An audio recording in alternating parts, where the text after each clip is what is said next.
kẹrìndínlógún oṣù kejìlá ọdún ní ìṣàyájọ́ ọjọ́ tí olóríire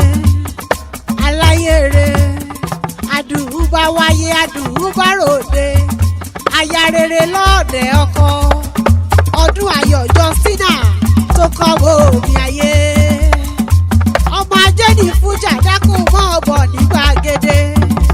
ìwọ ló lò ní máa dá gọ́jọ́gọ́jọ́ tó rọ́dún rẹ̀ lóde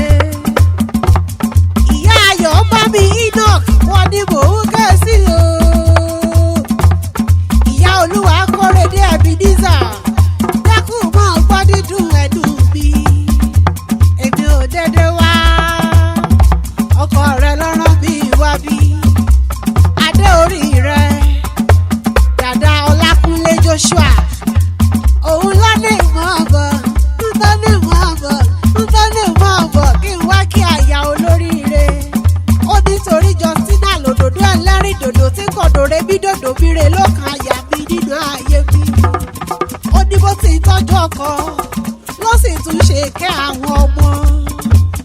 ẹ̀mí rẹ̀ tó ṣọdún èyí o ní yóò ṣe ọ̀pọ̀lọpọ̀ lórúkọ lọ́rùn ọba ọkọ rẹ̀ ní kí ọbẹ̀ ológun ẹrú ó ní kí ọbẹ̀ oníwọ̀fà ọgbọ̀n mo ní èmi mọ́lẹ̀ bàbá tó bí ọlọ́mọ Ìdọ̀fin ní Ìlọ́rọ̀-Èkìtì níṣẹ̀lẹ̀ àwọn bàbá rẹ̀ ọmọ Lídọ̀fin òróró bílẹ̀ ọmọ Lídọ̀fin ọ̀jábóyèdè ọmọ amúgbáyé o ọmọ Lídọ̀fin ògbóyè ọkọlé ẹbọ méjì rẹ̀ ké fún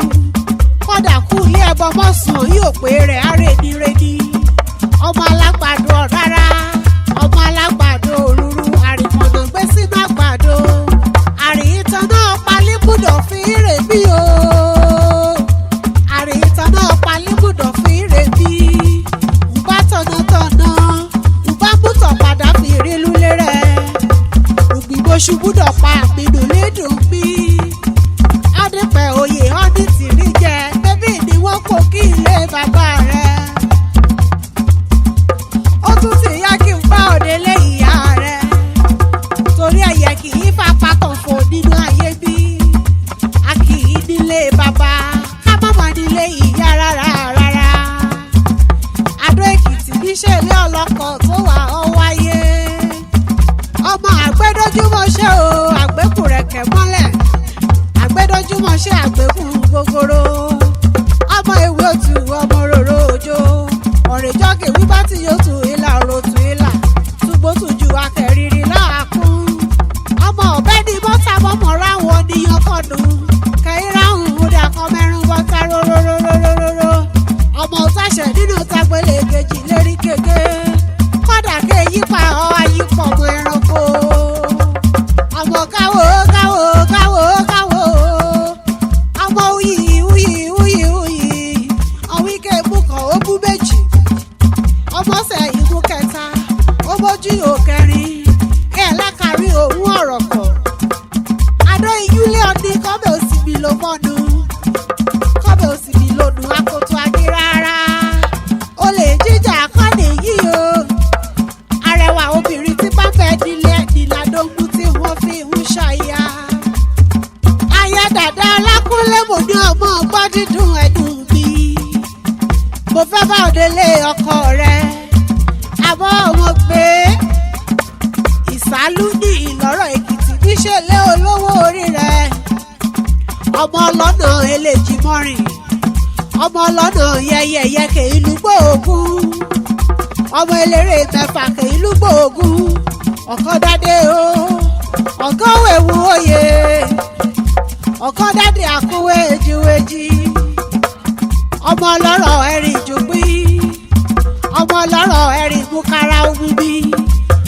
àrí ìjùpín lérí